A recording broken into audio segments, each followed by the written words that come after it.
So within each category of funds, there are underlying funds that are used to account for resources that are for different purposes. The first category, governmental funds, includes the general fund, which is going to be the focus of our presentation this evening. And the general fund is what's used to account for the day-to-day operations of the village. Special revenue funds, these are specifics. This fund is debt service funds, where the village's debt obligations are accounted for, which is primarily the public bond debt.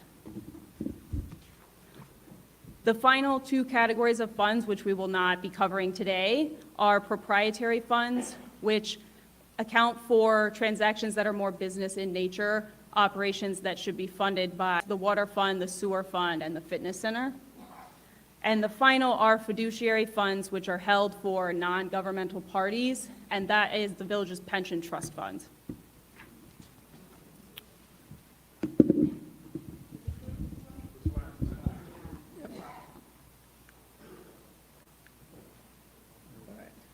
So let's jump into the specifics. Many of you know that the village's fiscal year runs from May 1 to April 30th. So it's those 12 months, but they spanned 2 years. Certain financial disclosures are mandated under state law that the village reports to the comptroller of the state each fiscal year. Two documents that we're going to talk specifically about are the annual financial report, and you see the citation there, it's a state law, and the audited financial statements. The village has not, and let me repeat that, the village has not complied with these statutory requirements since fiscal year 2021. There's no annual financial report available after 2021, and no audited financial statements after 2021. So what that means is the information that we're providing you has not been thoroughly audited by a CPA, but we do have information coming from an entity that essentially serves as the finance department of the village. Historically, from what we can tell, the village has had small or no full-time financial staff. At various times, even though statutorily there's a provision for a city treasurer, none exists and hasn't for some time. There's a provision for a finance director.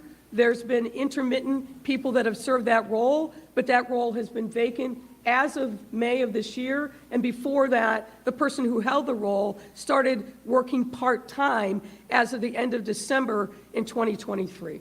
So as you can see, given the lean or no financial staff, there's a lot of dependence upon the John Kasparic accounting firm, which has functionally operated as the village's finance department for some time.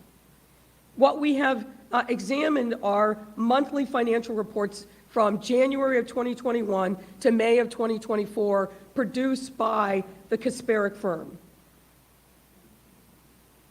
And as I mentioned, due to the village's failure to conduct an audited financial statement, we have to caveat the accuracy of the information, but we feel fairly confident based upon lining out not only the month reports, but looking at bank statements that match up with the information that's in the financial reports. And we've had the opportunity to talk to some of the folks at the Kasparic firm who are responsible for managing the finances of the village, and that work is ongoing.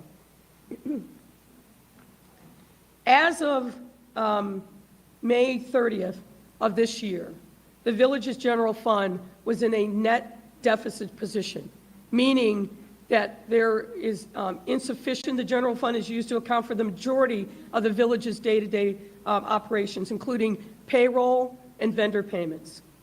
The village's